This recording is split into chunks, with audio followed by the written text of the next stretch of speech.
Welcome to the REI 360 show, episode number 5. Chris Haddinson right next to me, my business partner. I'm What's Jason up? Balin. Got a really interesting show for you today. The topic's going to include DISC personality types, a topic that both of us have learned a lot about since we've been in business. For those of you that do not know anything about personality types, DISC is a way to kind of assess yourself, your employees, your clients, friends, and things like that. And you actually can learn a lot about those people just by understanding different personality types. Yeah. And It's very, very useful. and the way that they are. When we originally learned about DISC personality types, we immediately kind of learned a lot about it, and we dug in and took personality types on ourselves. Where did you first learn about it? Do you remember? I do. I don't know. I remember first learning about DISC, and we're saying DISC quickly, but it's DISC. Those are the 4 different personality types. We'll get into them, what they mean, how to use it effectively. I remember first learning about it when I was, my first job out of college, I was working for SunTrust Bank, and it was a sales kind of job. And in our initial sales training, out of town for a few weeks doing like full-on intensive stuff, we had a few days where some consultants came in and taught us DISC and how to analyze personality types that you might be selling to in order to be more effective in your approach. You're right. And then we kind of didn't talk about it for a while, and then later on with HMB and managing employees, then it came back around and we really got into it. You're right. Come to think about it, when I had formal sales training when I was working at the Colorado Athletic Club, when I was working in Colorado selling gym memberships, you're right. It was in that, and I remember us talking about that in 07 or 08. I went back and actually had some of that stuff, and I remember looking and going through all the the D, the I, the S, and the C, and understanding different traits related to those personality types. So yeah, I mean, it looked, I guess early on, right after college, we learned about it, and then we kind of took it into action here in business. And I remember as soon as we went online and found the proper test, we did it on ourselves, and then all the employees as well. And we learned a lot about not just ourselves, I shouldn't say not just our employees, but also ourselves. Absolutely. And after you kind of can clarify what it is and different traits to look for related to it, it's almost a game changer. Totally. And by the way, the one that we use, the test that we use online, the free one's on Tony Robbins' site. That's so right. Go check that out. Only takes maybe 10 or 15 minutes for you, your employees, friends, whoever it may be. Yeah, it's free and it's quick. And it's a good one. We like the report and everything it shoots out. All right, so let's dive in and kind of go through let's the talk different about ones. the profiles. And as you're watching, you probably are going to know who you are immediately. And then all of a sudden you're going to say, oh, my friend is this, or this client is this, or my wife is this. So D stands for dominant. That's business owners, leaders. Your standard type A, as a lot of people are familiar with. Agreed. Yeah. And going back to DISC real quick, so there's obviously a lot of different types of personality tests and assessments, but the DISC personality type is, for the purposes of this show, that's what we're going to be talking about. Because sometimes you hear I, and people think the opposite because in different personality tests, they have different things. So someone like a Donald Trump, for instance, would be a D. But typically your leaders, your business owners, executives, things like that. For sure. Should I go through the other couple too? Yeah, let's go through them. Okay. We're live streaming, by the way, too. That's over here. That's a distraction that's happening. What's up? Feel free to get in there. What we're doing here. Yeah. Video of the video, 2015. So that's D, the dominant type. I stands for influencer. This is going to be a lot of your sales type of people, a lot of very, influential, just like it sounds, and who relate well to other people. There's going to be other drawbacks. They might not be the most organized, and then there's other things that go into it, but great personalities, very charismatic people. Exactly. Eyes often are. The outgoing type of person, the person that you go to a cocktail party or get together or a bar and they're just chatting with everybody. Right. They don't like your networker type. Yeah, the networker type. Like they don't like, they don't like negative things. They like being the life of the party, and they like very positive things. They're not great with confrontation, things like that. So they're typically good salespeople. Maybe not like a sales manager, but they're typically, a good kind of independent salesperson. Like a well-known person would be like Bill Clinton. Yeah, Bill Clinton Has a lot of I. Mind you, most people have two, but we'll get to that later. We're not going to get too depth into both of them, but just going over the main part of the profile. So S stands for steadiness. This is oftentimes your executive assistant, hold down the fort, make sure everyone's okay, always taking care of somebody. S's are important. S's hold the world together. They like stability. They don't like confrontation. They're sometimes family-oriented. They're exactly like you said. They hold down the fort, and they need S's. We all they need like S's consistency. Everything's the same. They're happy to get good, solid, stable paycheck. Week after week or every 2 weeks. They're happy with that. Yep. So C is conscientious. Let me think who. Very organized. Famous C. I don't know of any famous C's, but Bill Gates. Bill Gates, good one. That's good a famous C. Yeah. Programmers, accountants, engineers. Exactly. Those people. Very analytical. Really, really good at obviously details, and typically very, very good at what they do. What's that? Talking to the live stream people. Okay, talking live stream. Sorry. So yeah, C's are obviously very, very good at what they do. Tend to not get outside their box too much. They're not going to really stretch what. They're not going to dive too much into the things that they don't like and aren't that good at.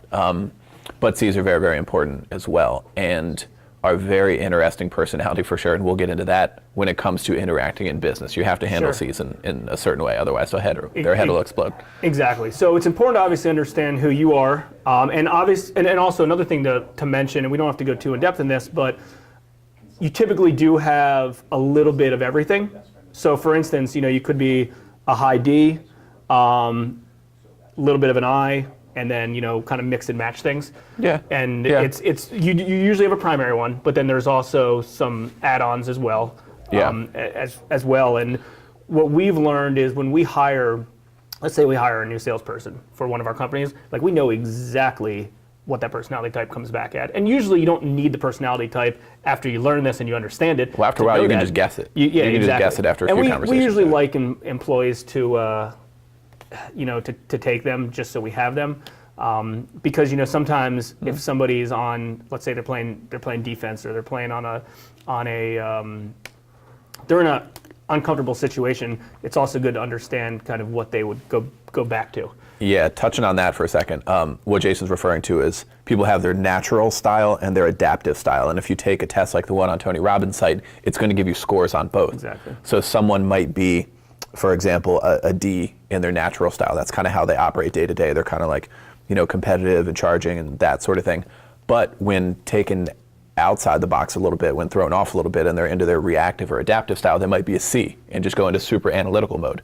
So it's good to know how people are going to react when they're, taken outside of their comfort zone a little bit. That is certainly important with managing employees, managing people in any kind of environment of change or anything where there's action happening and people could get thrown off a little bit. Very, very useful for sure. Exactly. So obviously it's good for yourself, it's good for your clients, it's good for your employees, it's good for your friends and family members.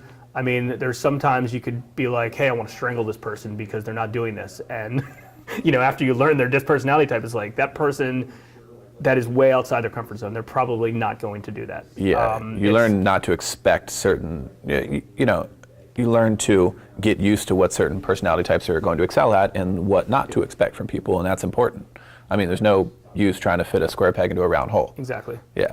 And it's one of those things that, after you do a little bit of research and you learn it and you understand this, it really is a game changer for, if you're a business owner, for hiring and for clients. And there is typically sales presentations that make up of personality tests, because if you're going into, an in-home sale or you have a client coming into your office, that if they're a D personality type, they want to be straight to the point. Give me how much this is going to cost, tell me what this is going to do for me, and that's it. And for us, it's the same thing. I don't need somebody to come in and pitch me on a small product and take an hour of our time. It's just not. It's tell me what the price point is, tell me what it's going to accomplish, and it's good. But on the other side, someone who is maybe like a C personality or something like that, a little bit more details. Like they want to know Super detailed. all the details related to all of it. In and out. They're going to keep you on the phone. They're going to Yeah. keep you on the phone. They're going to spend a lot of time. So related to client relations, or even if you're kind of just going into a store or you're buying a product, it's good to understand some of those things so you know what to expect. Yeah, in addition to managing employees, like we've mentioned a few times, I would say two of the big things that we've applied this to. One is sales. Like Josh's, if you've seen any of the REI 360 training, when Josh is going through his sales presentation for prospective sellers of properties, he can tailor that to different personality types he picks up on beforehand. It's very, very important. Like Jason was saying, you're going to work with a D very differently than you will a C, for sure. The other one that really applies to a lot of business people, real estate included, that I've spent a good amount of time on, is using the DISC personality assessment for raising capital, which is, of course, a very popular topic, raising capital in general in the business world and tech and startup and everything else, for sure, in real estate. I don't know if we're going to go through the whole thing because that will be a longer thing. It could be its own show. I mean, Sure. It could be a lot. But applying that and approaching the different personality types in a specific way when the end goal is to get their funds from their account to your company account, it can be very, very useful. It was a game changer for us years ago. And if you if you're doing it the wrong way and you're treating somebody like they're a D and they're not, you're done. For sure. And it never ends, too, because investor relations is an ongoing thing. It's always going to be there whenever you're working with private capital. And that relationship, you're going to have to handle Cs. And I'm not a big fan of raising capital from Cs for this reason, but Cs need a whole lot of hand-holding. They need a lot of detail. They need a lot of answers all the time. Sure. It might not make for the best clients. And realizing things like that is it's going to save you a lot of time and headaches down the road. Yeah, and actually an interesting story that just came about. You might not even know this, I had a webinar with, we're doing the client loyalty programs, and I had a webinar with these guys, and there was two of them, and the guy had no idea my personality type because he showing me all these features and all this and all that, and all I wanted to know was what the heck does it do, how much does it cost, and that's it. We'll figure that out. We'll put our people in place and we'll figure out the broad strokes. How to do all these nitty-gritty things. Like he wanted to go through every single little thing and be like, oh, well, this is how you change your color on this website, and I don't give a crap about that. What do I care about that? That's not me. So I don't know if he's used to talking to somebody in an organization that he needs to go through all the details, but my concern, which would have taken 5 minutes and not 1 hour, is, I kind of try not to be rude with him, but a few times of let's speed this along or let's get right to the point, is approximately how much is this going to cost? Yeah. What are the broad features, and that's it. Yeah. And he potentially could lose a sale because of it. So I would say in our business, we use the personality types for on a regular basis related to employees. When we're hiring employees, raising capital, if you're buying houses, working with sellers in the house. I do a little bit on underwriting, on underwriting, but not I can see that. Not as much. Obviously I like dealing with people that are direct and to the point, like myself. Like it's very easy for me to work with them, and I don't want to be drawn out on a phone call for an hour. What else would you say, just for examples of popular things to use it for, that we use it for? I mean, I would say in your personal life too, in interpersonal, social stuff, friends, family, significant others. It helps to know it helps to know the profile and the breakdown. Like after a while, you start automatically kind of assessing people based on like you just use it. It's part of like how you operate, and it's very, very useful, and you apply it to that stuff too. I mean, like if you're dealing with an I, you need to know what to expect and not expect certain things. Yeah, I mean, going back, not mentioning any names, but going back to somebody recently who wanted to create a venture with us, a side venture with us. She was a pure I. Like I knew she was an I from the second I met her, and kind of gave her the opportunity of like, okay, you want to do some sort of ventures, you want to do some JVs on some things, and I want to be the business side of things and not the my natural types of things. And it just she was an I trying to do non-I stuff. Doing non-I stuff. Like she didn't want It Yeah. was your job is, in the real estate world, she wanted to be she's a good salesperson. She works great with sellers, but she wanted to kind of be more of a like a manager. She wanted to be a manager. She wanted to be a business owner. She wanted to be higher level stuff. And I'm not saying it's not possible, Right. but she bumped up against several other D's, and it didn't work. And that's another thing to kind of add to this is, sometimes in the workplace or at the home front or anywhere else, having too many of the same types of people will clash. Oh, yeah. If you have an operation and you're all D's and you're all like, imagine if Donald Trump had 3 of him sitting next to him. No. Too many chefs in the kitchen. Yeah, there's too many chefs in the kitchen, exactly. Yeah. So, No, but the personality styles are complementary. That's when you right. have all of them, for example, the 4 of them in a group, like people, high-level HR people, when planning project management and things like that, will Exactly. put personality types into one group to work together because they do complement each other. Exactly. And good things can come from it. exactly, and Like you can't have like a whole team of eyes. Like exactly, and if you kind of go through our entire office and all the employees that are hired, I mean, there's yeah, we have all of them. Yeah, DISC, all of them. Yeah, so, we have all of them. all right. Well, hopefully that was a good. Yeah, check out DISC a good personality. understanding of it. Take the test for sure and read all the way through it. When it comes out, there's a lot of information. Check out Tony Robbins' site.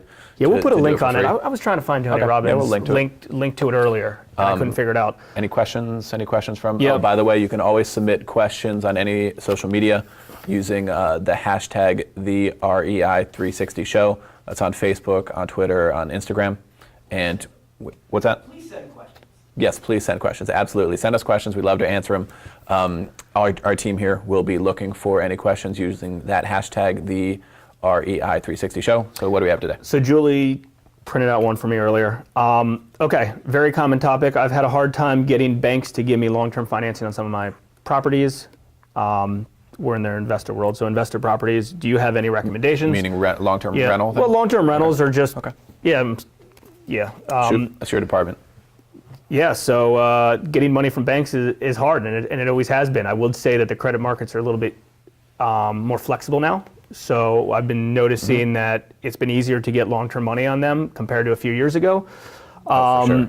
That's definitely. But these banks are still kind of credit-driven. They're they want a squeaky clean portfolio. I mean, if you have a good kind of all-around project and you have a good financial statement and you have a long-term tenant in there, it's doable, but I'm not gonna lie, it's somewhat challenging. I mean, there's been funds and things like that have been, like secondary market companies that have been coming out to try to throw a lot of liquidity into this space because, right. it's a good asset, and if you have an operator that knows what the heck they're doing, and you also have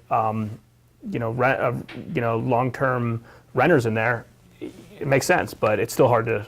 I've noticed it's still hard to get some of those. Would you go with deals. big banks or smaller local community type? Only smaller local. Only smaller local community type banks. Yeah, I mean the only thing, like, if you really just run out of options, they still have Fannie Mae products for this with big banks. Yeah. You got the downfall is you can't put it in an LLC. It's Yeah, a no, you personal need name the going on your- commercial style loan on the residential investment property for sure, which is only done by small Exactly. banks, not the big ones. Yeah. As far as So I I know. mean, the good news is it does exist, and it's out there, and I mean we have them, and a lot of our clients have them out there. But I will tell you that they're looking at you financially and not just the asset. Okay. So Good stuff. Show number 5. show number Yep, 5. in the books. Got a. I think we got a good guest coming on next week. I'm not gonna spill. Remember it to yet. ask questions. We will be looking out for them. Thanks Cool. a lot. Take care. Peace.